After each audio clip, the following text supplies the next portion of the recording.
In this presentation, I am going to explain the closed loop control of buck boost converter using one cycle control method. And I have already explained the closed loop control using one cycle control for a buck converter in the previous presentation. And please go through that presentation before seeing this presentation, because the basic concept of one cycle control have already been explained in that presentation. Let us review the buck boost converter in continuous conduction mode, the circuit of the buck boost converter and its the voltage relation between output and voltage, input voltage. That relation also we can derive. This is the circuit topology of a buck boost converter, and this is the input voltage, that is VD, and average output voltage is equal to V0. One thing is that the polarity is now reversed. If this is plus and minus at the output of this buck boost converter, it is plus here and minus here.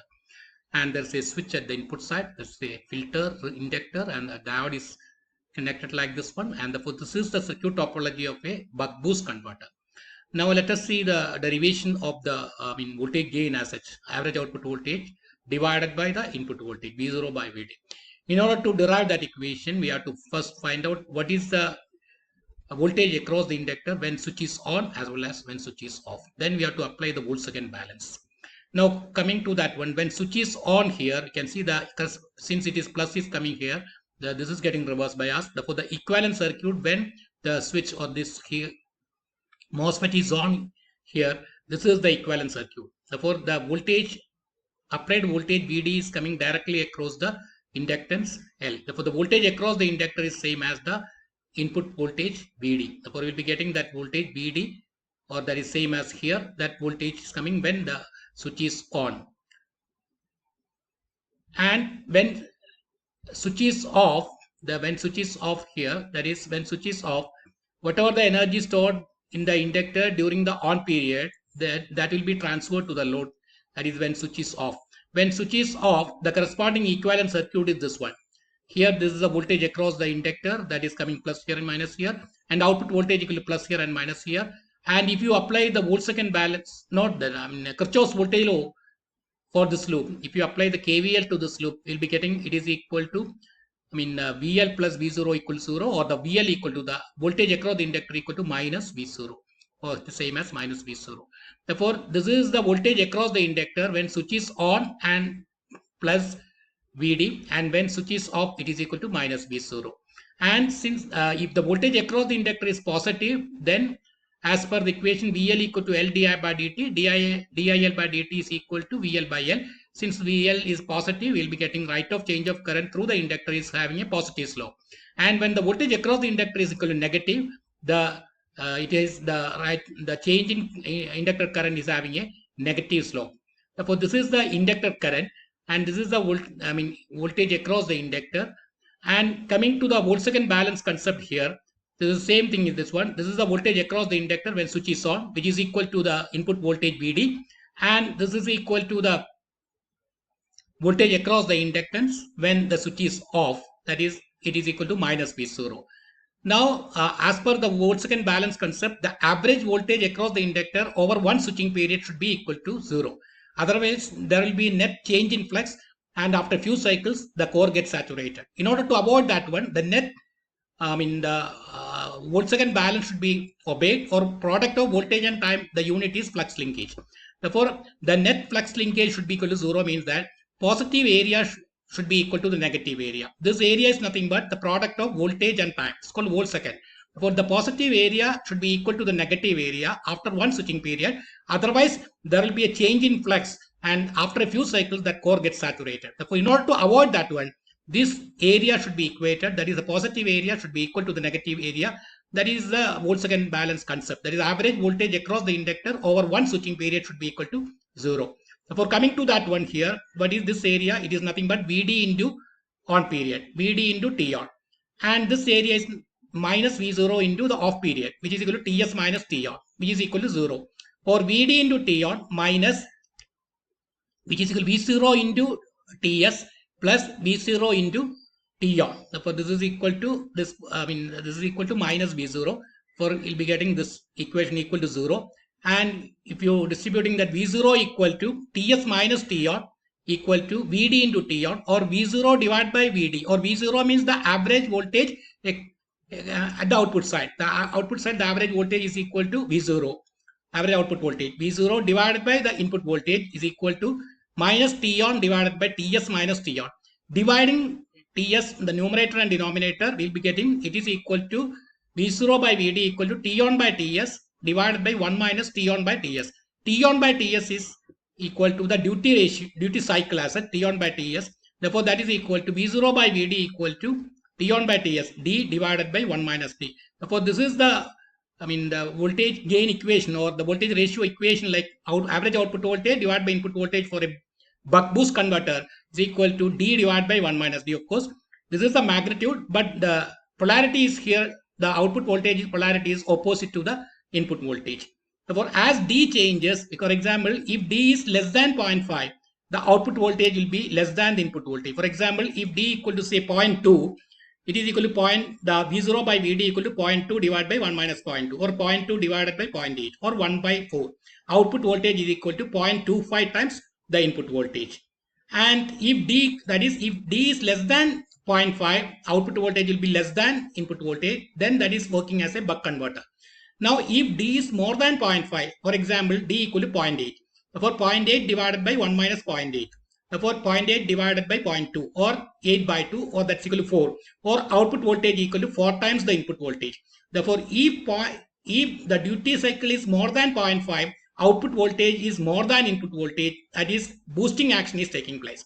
Therefore, depending upon the D value, it will be working either as a boost converter or a buck converter. In both cases, the polarity of the output voltage will be reverse or it's opposite to the input voltage polarity. In the coming slides, I will be explaining the closed loop control of buck boost converter using one cycle control, and we'll be comparing the results of response with PI control. Now let us see the general procedure to implement one cycle control. That is, first we'll be writing the voltage gain equation of the converter. For example, in this case, we are considering a buck boost converter. The voltage gain equation equal to V0 by Vd equal to D by 1 minus D. V0 is the average output voltage, Vd is the input voltage, D is the duty cycle. Now here, second step is that since we want to get an output voltage same as the reference voltage, we are replacing V0 by V reference. Now the second equation, now it becomes V0 is replaced by V reference, or V reference divided by Vd equal to D by 1 minus D. Second step. The third step, we have to separate the terms having the D and not having D. For that one, see VRF, the V reference into 1 by D equal to D times Vd, or we can separate it as V reference equal to D times V reference plus Vd. So we are separating the terms which attach with the D or along with the D, as well as the term that does not have D. That's the third step as such. Therefore, the comparing the terms having D and not having D, that is done here. V reference is the term which does not have D, and this one, V reference plus Vd, is having the term D. Now D is replaced by actually D equal to 1 by Ts integral 0 to Tr, whatever the quantity, this one, into dt. That is the fourth step, is the term D is replaced by 1 by Ts integral 0 to Tr, whatever this content of this D, this one along with D, what is that is there inside that one, that times dt, or we are integrating that one.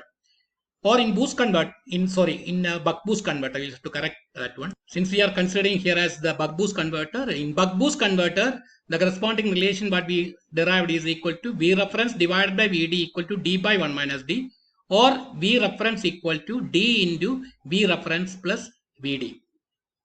Or now we'll be seeing what is the signal to be given to the resettable integrator and what is the signal to be given to the comparator, negative input of the comparator. Continuing the general procedure to implement one cycle control. And the fifth step is that the combined term having D is given as an input to the resettable integrator. Therefore, here this is the resettable integrator. To that one, we have the term that is combined term having D, or V reference plus Vd. Vd means the input voltage.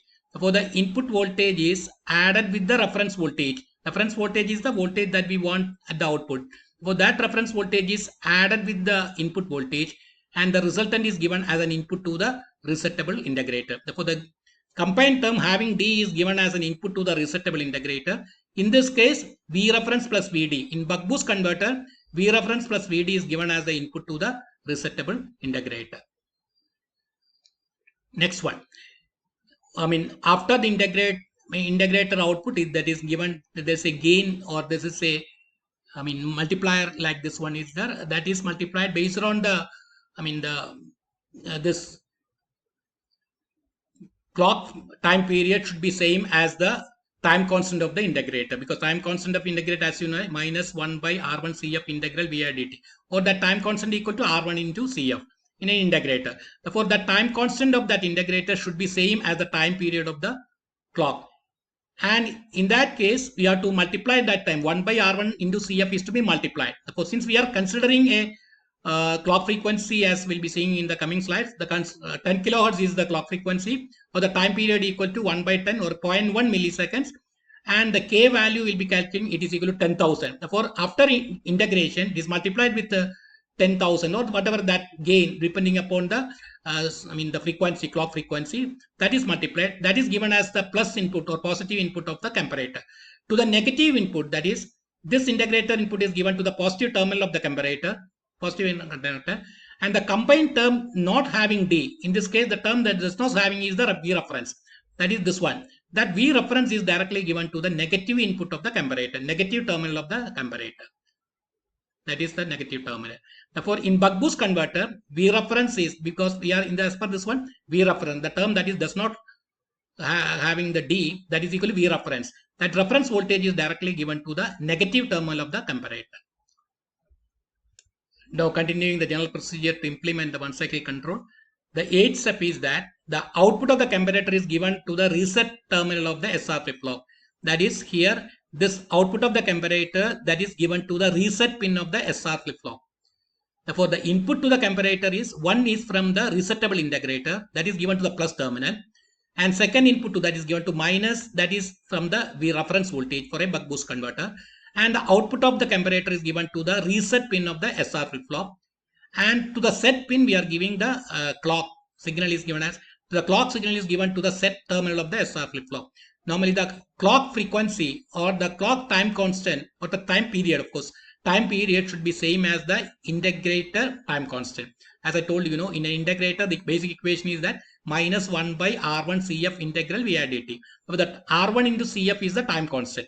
Therefore, that product R1 into CF should be same as the time period of the clock. Or in a way, we will be seeing that once, if you are selecting a clock frequency of 10 kilohertz, this multiplication, this one will become 10,000 comes. That will be seeing in the coming simulation.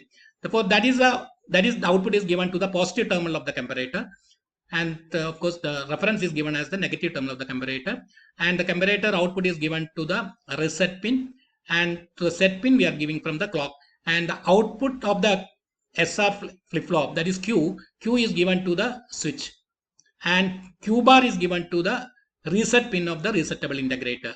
That is, shorting the switch, and that is discharging the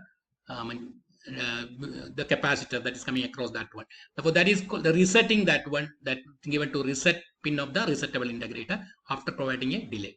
Therefore, the Q terminal of SR flip-flop is given to the switch, and Q bar is given to the reset switch of the integrator. Therefore, this is the method how the uncycled control can be implemented for a buck boost converter. Let us see the closed loop control of buck boost converter using a one cycle control method. And in this case, this is the simulating model of this one cycle circuit, one cycle control. And this is the power circuit. Power circuit involves the input voltage VD. Of course, what we are giving a step input will be seeing later. That is, the VD is the input voltage.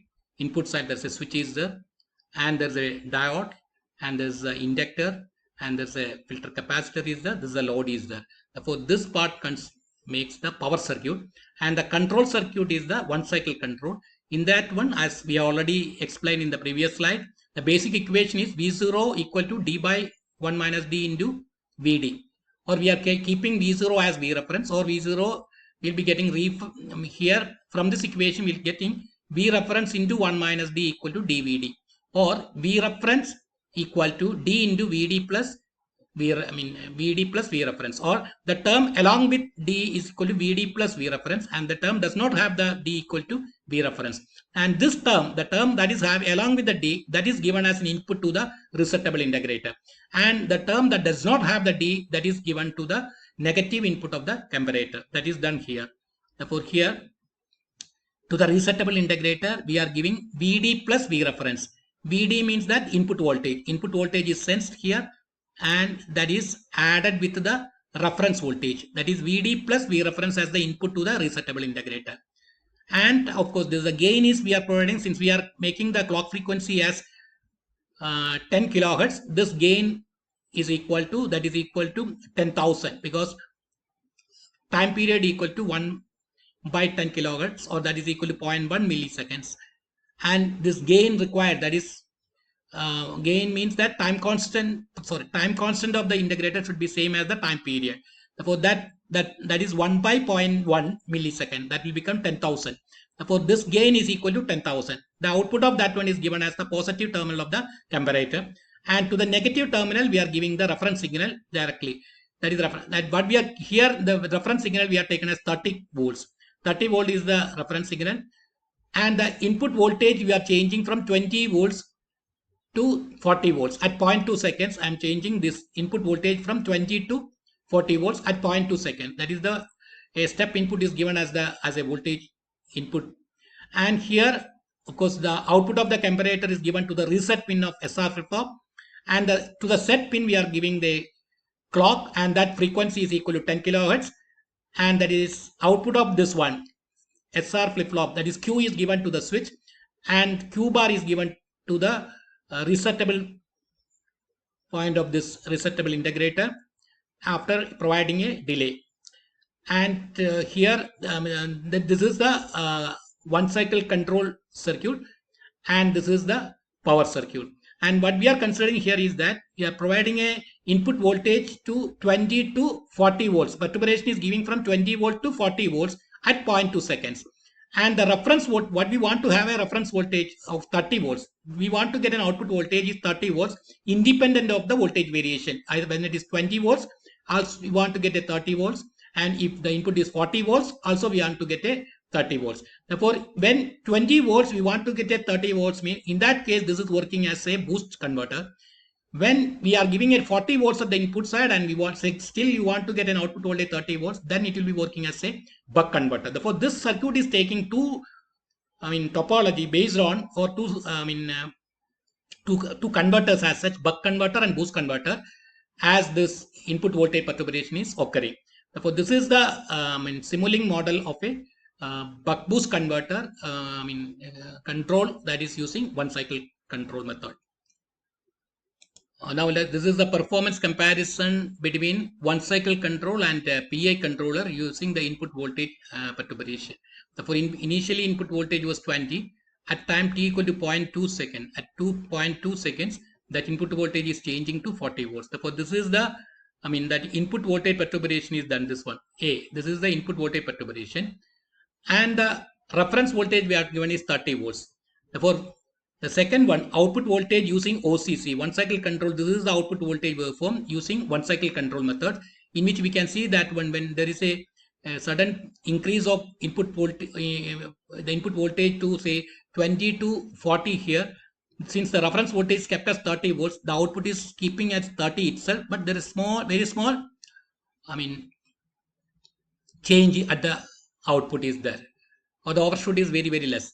But if you are considering a PI controller, if you are implementing using a PI controller to implement PI controller, we are sensing the output voltage, comparing with the reference, output is given to a PI controller, and the PI controller output is given to a sawtooth waveform, and the output of that sawtooth, that comparator output compared with the sawtooth waveform, and that output of that comparator is given as a switching signal. But that is a PI controller implementation of buck boost converter. In that case, we can see that the change in as the input voltage is changing from 20 to 40, there's an overshoot is much more here, as well as the settling time is also more. Therefore, if you observe that one, the settling time here, comparing that one, it is around 6 millisecond and here it is 25 milliseconds. Therefore, the settling time is much more in the case of a PI control based closed loop control compared to one cycle control based closed loop control of a buck boost converter. That is clear from the picture itself. Now in this figure, one more thing information is there. Here the input is equal to 20 volts, but the output, required output or reference voltage equal to 30 volts. Therefore, until this one, the circuit is working because output voltage is less 20 and input voltage is 20 and output voltage equal to 30. Therefore, that has to work as a buck converter, or this is a buck operation. And at 0.2 seconds, the output is, the input voltage is changing to 40 volts, but still you want to get an output voltage equal to 30 volts. Therefore, 40 to 30, or that is the buck operation is to be done.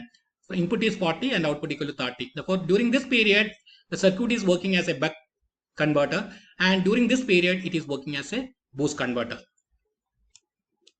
Now let us compare the performance between OCC, one cycle control, and PI control used for a buck boost converter as the reference voltage changes. Previously, in the previous slide, we have seen the input voltage perturbation. Suddenly, the input voltage is changing from 20 to 40, and the reference voltage was 30. That was explained the last slide. But here, the reference voltage is changing. That is, the required output voltage is changing. Here, until this point, the required output voltage or reference voltage is equal to 30 volts. Suddenly, the reference voltage, the required output voltage is changing to 10 volt. And here the input voltage, both case, the input voltage equal to 20 volts. So for input voltage equal to 20 volts, but until this point, the reference voltage equal to 30. After this one, the reference voltage equal to 10. Therefore, here, until this one, you can see that input voltage equal to 20, but the reference voltage equal to 30 means that will be working as a buck converter. Required output voltage equal to 30, input voltage equal to 20. That's for the buck operation is taking place. Therefore, this is the reference voltage change, and this is the reference, of course, the output voltage change corresponding to the OCC, and this is the output voltage change using the PI controller. Now here, until this point, we can see that this is working in a boost operation because input is 20, required output is 30. This has to work as a boost converter. After this one, the reference voltage is now changed to 10 volts. Still, you want to get the output voltage, the reference voltage is 10 volts, but the input voltage equal to 20. For the output voltage you are required equal to 10 only, but the input voltage equal to 20 means that then it has to work as a buck converter. Therefore, from this region, it is working as a buck converter or buck operation. Therefore, here during this period, it is working in a boost operation. During this period, it is a buck operation. This is a transition point, and during that period, we can see that one for a one cycle control. This is the way in which it is being changing is like this one, or that is tracking. It is tracking the output voltage has to track the reference voltage. It takes this much time only. But in the case of PI controller, we can see that one. This is the way in which the output voltage is tracking corresponding to the reference voltage change. So it takes more time to get settled. Therefore, the settling time is much higher in the case of a PI controller compared to one cycle control. Therefore, this is the first one shows the reference voltage change that is changing from 30 volts to 10 volts. Reference voltage change means the required output voltage is changing from 30 volts to 10 volts. And this is output voltage change. Second one is output voltage change using the one cycle control. This is the output voltage change. Until this one, the output is equal to say 30 volts. Again, this is changing to 10 volt, the reference voltage. But this transition is during the transition, it is taking very fast as such. But in this case, it takes more time for a PI controller. That is the output voltage using a PI controller is shown here.